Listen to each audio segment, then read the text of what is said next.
Hey, welcome back. Welcome in to the official launch of season 3 of the Unlonely podcast. First of all, I cannot believe here.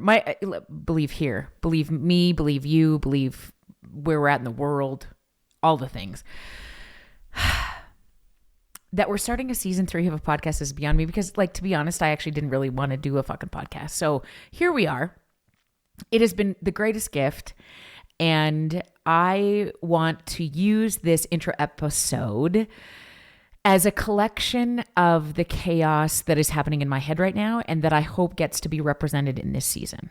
So if you're new here, welcome. If you've been a faithful listener, thank you from the bottom of my bones. I don't really know what that means, but the bottom of my heart, my soul, my toes, any of those things, my bones included.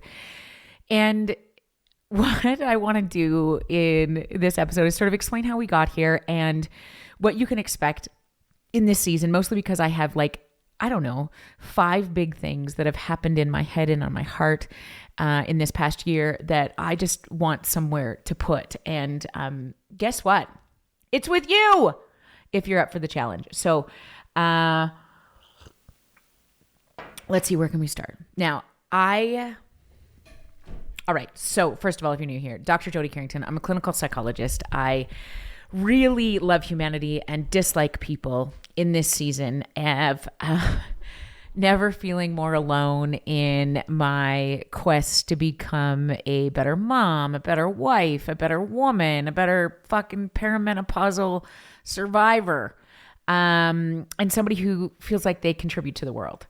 Most of the time I feel like I'm failing. Most of the time I feel like I don't have a plan for anything. There are very clear moments where I think you're fucking welcome, world. I am pulling this shit together better than any time I would have anticipated it. And then the rest of the time I am just desperately laughing at myself and trying to seek some kind of joy. So that's the mess that you're going to step into this season. And here's the deal. We named this Unlonely in the second season. The first season of a podcast that we did as a team was called Everyone Comes From Somewhere.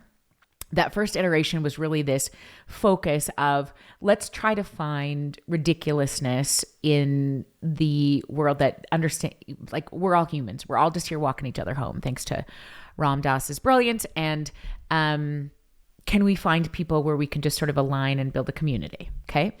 Brilliant. Second season, we decided to dive in a little bit more into the expertise around what the fuck is happening in the world. And we came up with the title Unlonely. Now, unlonely is a word. Turns out I Googled it. It is a word, but it's rare and non-standard, whatever that means, which is very much like us and anybody who gets to come into this community. You are rare and non-standard. You would not be able to use the word unlonely in Scrabble. So that's how rare and non-standard we are. Still considered a word, but just only in certain situations, which is what I kind of feel like I've been as a psychologist, as a woman, as a mom, rare and non-standard. Okay. Which is exactly what I think the world needs right now. So if that's what you're looking for and you want a place to reconnect in a community that I can quite honestly tell you is one of the finest on the planet, then you found home. My mission, our mission, Marty and I, is Marty Pillage, the producer. Jeff Lonis is our agent, my manager. This is produced by Snack Labs, 3 amazing humans who've been with us from the beginning. Our focus in each of these episodes, the guests that we're going to bring to this space is around people that we have vetted that I feel like in this community you would benefit from. Doing things, talking about things in a world where we are lonely and disconnected, and the irrefutable truth that will always stay the same is the fact that we were never meant to do any of this alone. Okay? So I'm going to unpack where I'm at right now in my life. And it is a fucking disaster in many moments, and then brilliant zips of clarity, whatever that looks like. Okay. So I've got a few stories that I've lined up for you in this solo episode. I want to do a few more solo episodes this season. We're going to launch an episode at least twice a month. And so I don't want to whelm you, but I think I want the episodes to be worth your time because I know how sacred it is. I am not going to stick to times this year. Like I tried to be very clear around, we're only going to make it 30 minutes. No, let's do it.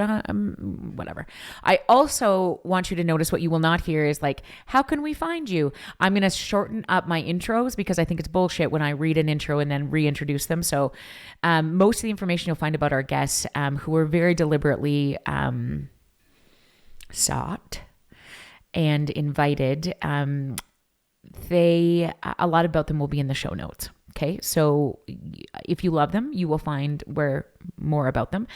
And I want to try very hard to do my best as an interviewer, to highlight their brilliance in this world. Okay. And why I think they're contributing to ideas around how to reconnect in this disconnected world.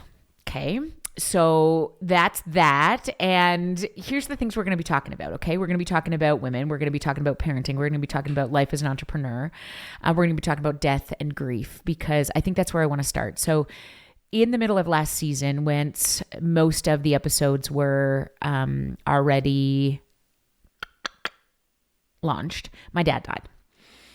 And it fucking rocked my world in so many ways that I can't even tell you. I was not prepared for this. Who is not prepared for death? It is the only thing that is a fucking surefire bet in this life. And I was like, what just happened here? And we had a long runway before he exited. Okay. This fella had dementia. And the caregiving of your parents, the navigating of, oh my God, secondary relationships and all of those things, saying goodbye, picking up the phone and realizing nobody is on the other end. There was lots of runway in this place for him, for me. And I still in this moment, as I'm taping this, he's been gone from this earth 152 days. And I cannot believe this is a universal experience. I thought that I had said all the things. I thought that I did all the things. I thought that as a 50-year-old woman, this is other fucking problem. I turned 50 this year, so we're going to talk about that in a second. But as a 50-year-old woman, I thought I had a reckoning with what it would mean to lose your parents. Now, my mom is still alive and, the solidest rock on the planet. When I lose her, be prepared for 600 episodes. But it's the foundation that my father provided that I didn't realize was going to make me question everything. And by everything, I mean everything. Which is why when we decided whether we were going to do this next episode or this next season, of this podcast, I was like, fuck yeah, because I need somewhere to put all of this shit, okay? And why not a community of people who no doubt are going through much of this? Now, the first thing that I've questioned significantly is why do we need men? I think the institution of marriage is a lie. We're going to start small. I want this season to be some hard conversations about some things. Okay, I want to try this on for size with you. Okay, so this is also the season where you're going to watch me unpack the next book. The next book for me, as I sat in the front row of my father's funeral, okay, which I think is a universal truth that everybody has to, and everybody will end up there at some point. Most of us, okay, I can't say everybody obviously, but I think that, and it's a shitty spot. And as I sat there, knowing that this day would have come, beside my husband, my babies were very close. My brother was right beside me. My sister, I remember thinking, fuck, nobody gets out of here alive. Son of a bitch. Even with all your fuck ups and your transgressions, look how many people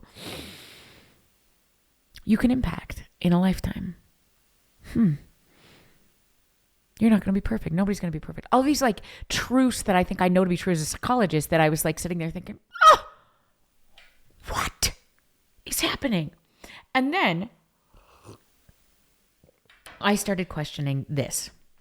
As a woman, in this first generation of, I would argue the first generation where women can truly find freedom in roles, I do not take for granted that I'm in this generation. Okay. In fact, it is the thing that gets me out of bed. I am never more excited to see how we are going to pull back humanity in a time where most opportunities that are developing in this world are set to blow it apart. Not because it wants to wreck humanity, but mostly because I don't think the intention is to wreck humanity with technological development. I just think it's far too lucrative to not.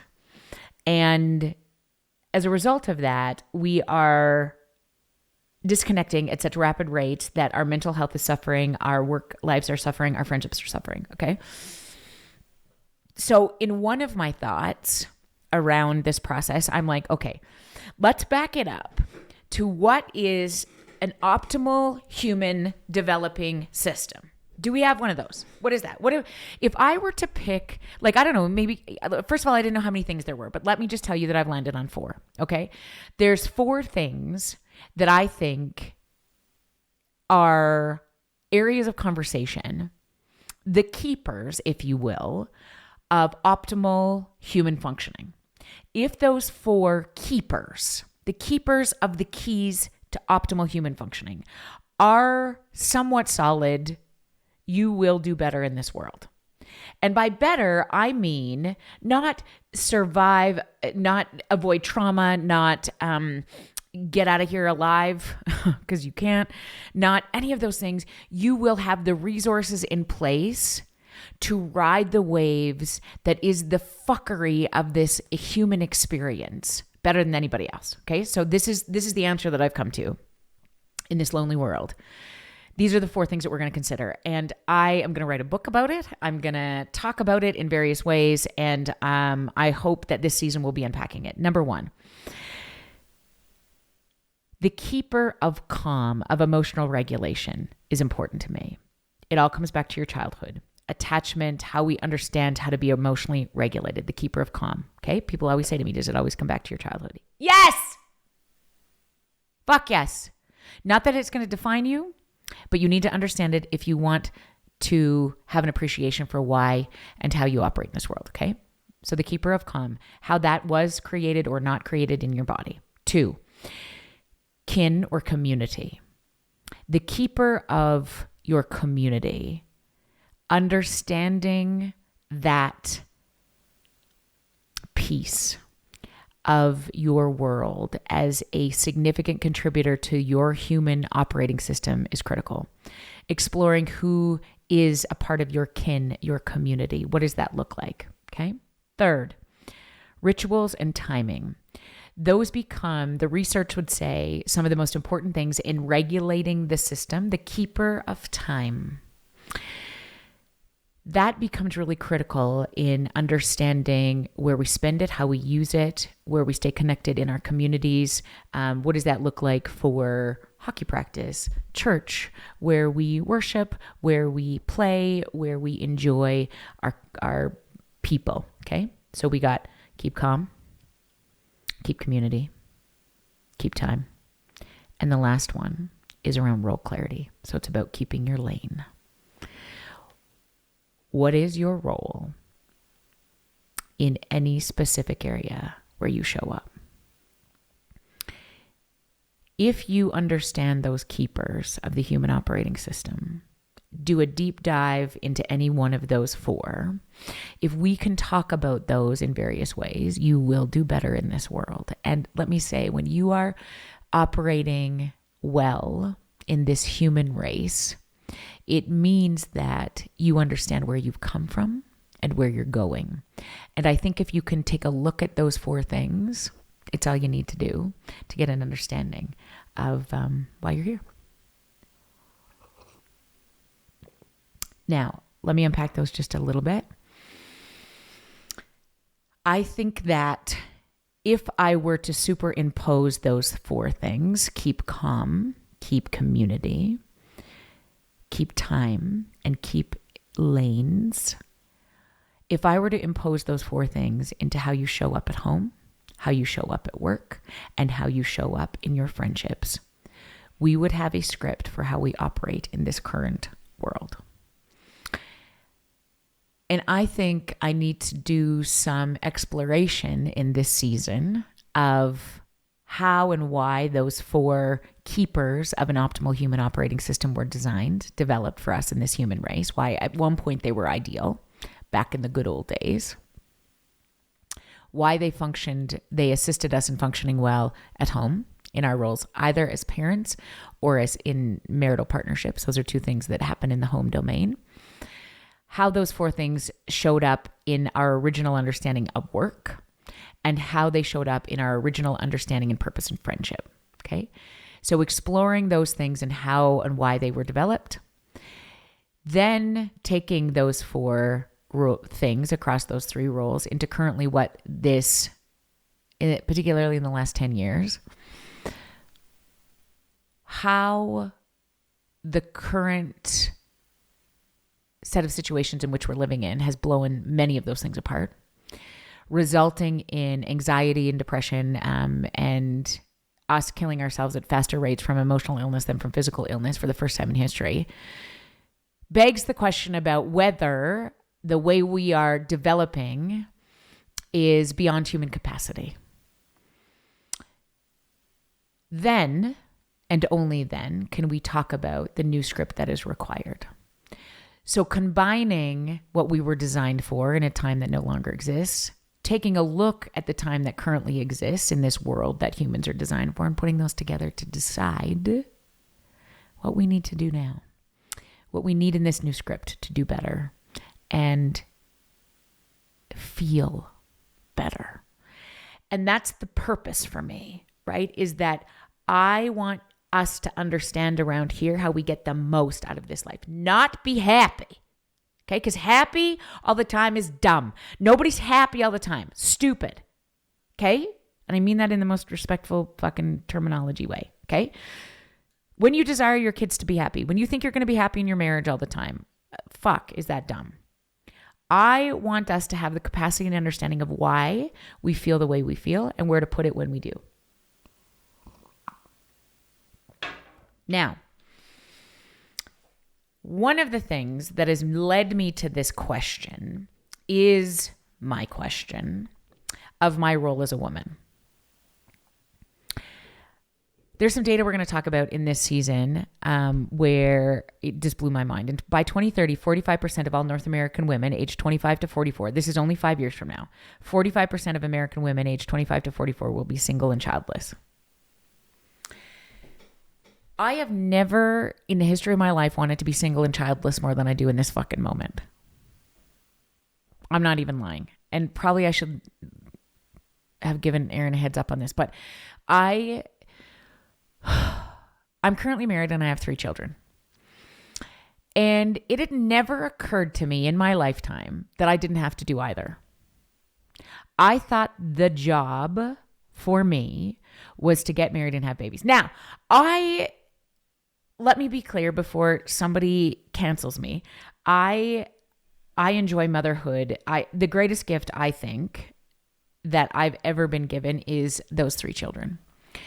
The hardest, soul-ripping fucking experience I've ever had is being a mom. And I say this all the time. I mean, I wrote a best-selling parenting book. Like, let's be clear. I got a PhD in the realm of psychology. And if you watch me with my own personal children, you wouldn't buy the book. Kids These Days is so fucking good. Every time I read that, I'm like, God, why didn't I try harder here? Like, this should have been a New York Times bestseller. And every time I read it, I'm like, yeah, that's right. That's how you got to put a lid on. That's how you gotta, yeah, that's right. That's why trauma fucks people up. And then if you watch me, like, steer a child to their bedroom by their ponytail, or be like, what in the name of all that is holy? Get in the car, rip your lips off. Like, shit like that. I'm like, what? Wow. Okay. Also, the institution of marriage is a lie in this current setup. All right. So here's the thing that really fucking bothers me these days. I was just recently, and maybe I'll talk about this at some other point, but anyways, just go with me here. The double standard that is present for women in the dating space is beyond me. So if you're single here, welcome in to this conversation in this season, because I will tell you what, I consider, as many people often do, maybe don't want to talk about it, what it would mean to be single in this. Like, is it just easier? Right? And like, there's so much data where people are like, they don't want to disappoint anybody and wreck their marriages. And one of the most traumatic things a kid will experience here at 18 is have their parents divorce. Like, all this data is true and out there. And I'm like, okay, well then we got to keep this together. And then like, people have conversations in their head about it. Like, okay, well maybe if my partner just died, then, I would still uphold my expectation to be a good partner and all this kind of like, these are real things. And maybe that if you haven't had those conversations in your own head, like, good for you. But for the rest of us, hypothetically speaking, where are we at in a time where there are so many opportunities on dating app erratuses that are leading to such unhealthy connections in intimate relationships that I am so fascinated by and I would love to explore, mostly for the sake of my children, because I am so interested about what it's going to look like for them in the coming generation. And I fight with the ideals in my head about how we are wired for connection.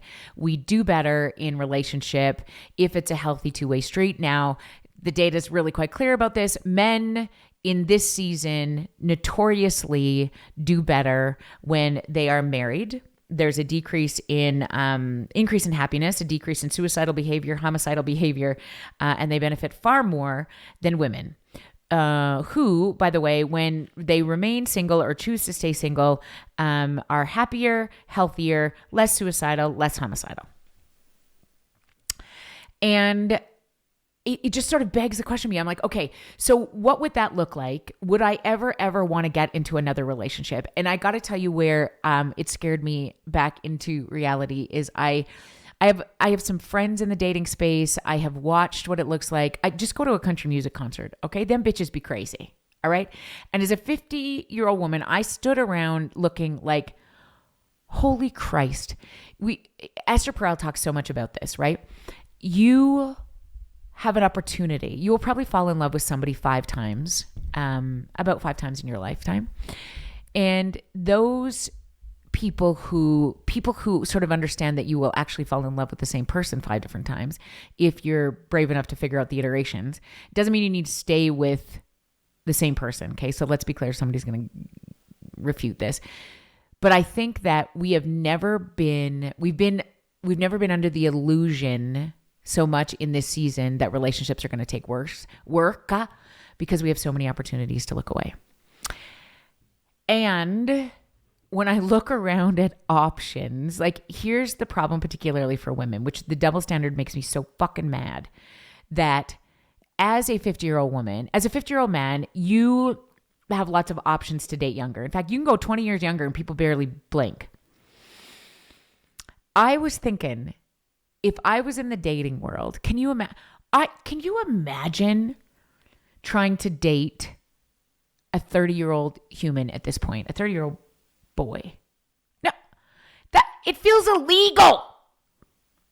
But the standard is different between men and women. And so I have this question in my head about, okay, so now if we're in this lonely world, the tall girl problem, and I think I'm going to talk about this in an upcoming episode, is really like, women have never been this educated. And typically speaking, you want somebody as educated or seemingly as productive, educated, I guess, worthwhile of income earning potential. Not that worthwhile wasn't the right word, but you know what I mean, had income earning potential, at least as equal as you or better. Which means the pool is smaller. Okay. Not true for men. So casting a wide net and being very disappointed in the options because you have so many of them. We are also not good at knowing that if we have more than one option, we should maybe not settle here because what are all the potential opportunities we're missing? So I'm going to talk this season a little bit about how dating apps are actually not apps. They're like meeting apps. and they are designed like a casino. They're like slot machines where you're like swiping and dinging and you get points and all the shit that's gamified. That's what we're doing with relationships. And what always comes back to me, and I don't want to live in this illusion of grandeur, but I think what's really clear to me is the quality of your life is determined. This is Esther Perel's work. The quality of your life is determined by the quality of your relationships. I love that. So if this is true, how are we expecting? I mean, monogamy is a social construct. When there's so many opportunities, how are we expecting our children to be in a place where we are going to dive deep into relationship and forego breadth of relationship that's going to be easier and easier to come by? I don't fucking know. That's one question I want to explore. Okay. Back to this idea of being childless. Like, okay, I don't know if you know this, but I went on a holiday. We decided to take our children on a month-long holiday. And one of the only ways I could survive. Okay, so first of all, let me just be clear. The privilege of that opportunity is beyond what I can comprehend most days. And I want to acknowledge the fact that I am in a very privileged position. Okay, so I really don't ever want to underestimate that. And I also want to talk about how I am very grateful to this community because I needed to put this. I started a thing during this road trip with our children called Bathroom Confessions because I fucking hated most days. Who does that? Who's on a vacation with their children and they like dislike it because the kids I felt were ungrateful and spoiled and like, what was I doing? And like, did I even want to be on this trip with my personal husband? And like, what, is there any joy? And like, I would plan all these things. And I was also responsible for planning all the things and organizing all the things. And nobody fucking knew where anything was. And they were like, Mom, what about? I was like, okay, now I know why women are happier when they are single and childless. I could be on this fucking vacation, frolicking with Marty. The allure of that was beyond sexy in the moment. Now,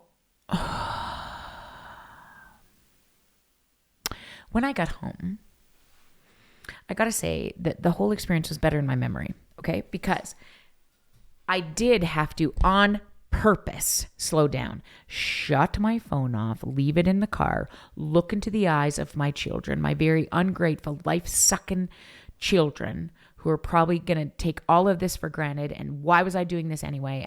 And notice when Liv, Asher, and Evan were laughing in the backseat, and I haven't seen that. The twins are very connected because they're this. I was just going to tell you, the twins are very connected because they're the same age. Fuck. You know what? If you're here for hot tips, there's one. You should probably write that down. The twins are the same age.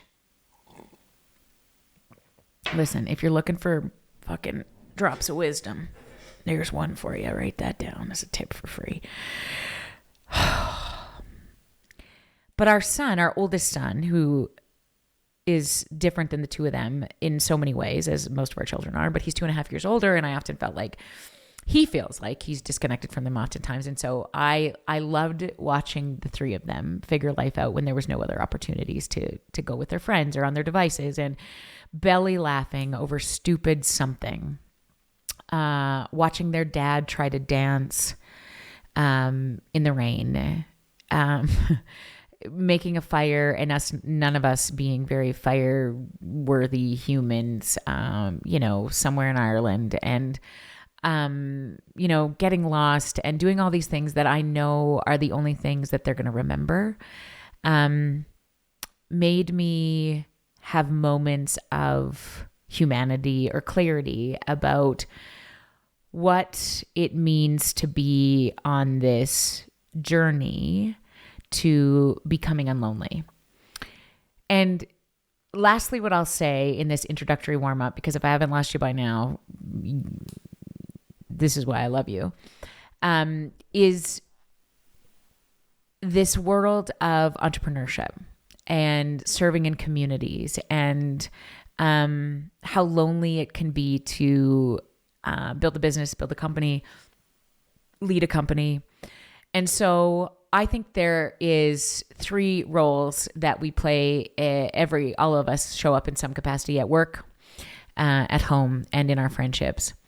And I think as a female entrepreneur, somebody who has become as successful as I ever thought I could be, and in my best moments, I'm only just getting started. In my worst, I think it's all going to fall apart tomorrow. I want to explore some of that this season. And it's interesting how closely related that is to me, to friendships and the importance of, if I take you back to the keeper of community and kin, I know that the quality of your relationships determine the quality of your life. And I think we really need to take a deep dive on friendships, how we start them in this disconnected, lonely space, how we keep them. What are the rules around old friends? Do you keep them just because they know you?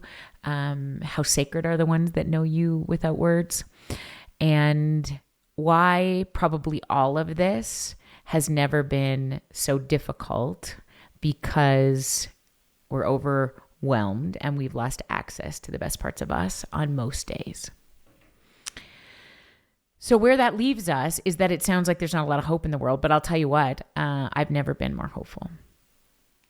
I've never met so many people who have answers, who have figured out pieces or all of it, who have given me the desire to put it all in one place in the next book, to unpack this gorgeous experience of being in this lifetime and finding the moments that crack you wide open and hang on tight even when they're ugly, and then blissfully dance in the rain when they make your belly laugh.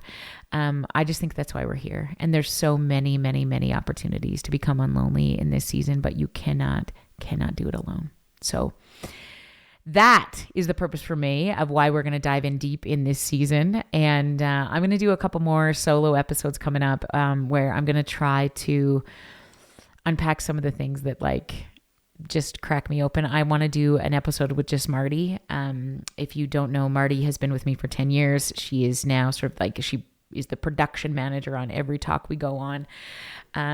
She runs my company, and it's this very interesting mix for me between a deep friendship and a entrepreneurial business relationship that we've had to navigate, not without failure on some levels, on many times. So, I always, what you see is what you get around here. As authentic and vulnerable as I think it's fair to be, that's what you're going to find around here. And I would love you to build this community with us, to share it and like it. And I don't, all of those things, please. If there's something you love, I love to see when these show up in your stories or on your LinkedIn posts or any of those kind of things. So know that when you build a community, you often have no idea your impact. And so each of you are doing that in your own respective ways. If you have a baby little platform or none at all, you are showing up in your community for, with your calmness, with your kin, with all your rituals and time, and just keeping your lanes that are so beautifully important. And I'm going to leave you in this opening episode with a quote, probably a quote that I don't know that is often attributed to John Lennon, but John Lennon did say these words, said them. When you do something noble and beautiful and nobody noticed, do not be sad. For the sun every morning is a beautiful spectacle, and yet most of the audience still sleeps. Do not underestimate your power in this lonely world. And as a community, my job is to gather people so that we can feel a little less unlonely in this human experience. So I'm glad you're here. Buckle up for a season that's going to be as chaotic as this intro, but I hope just as fun.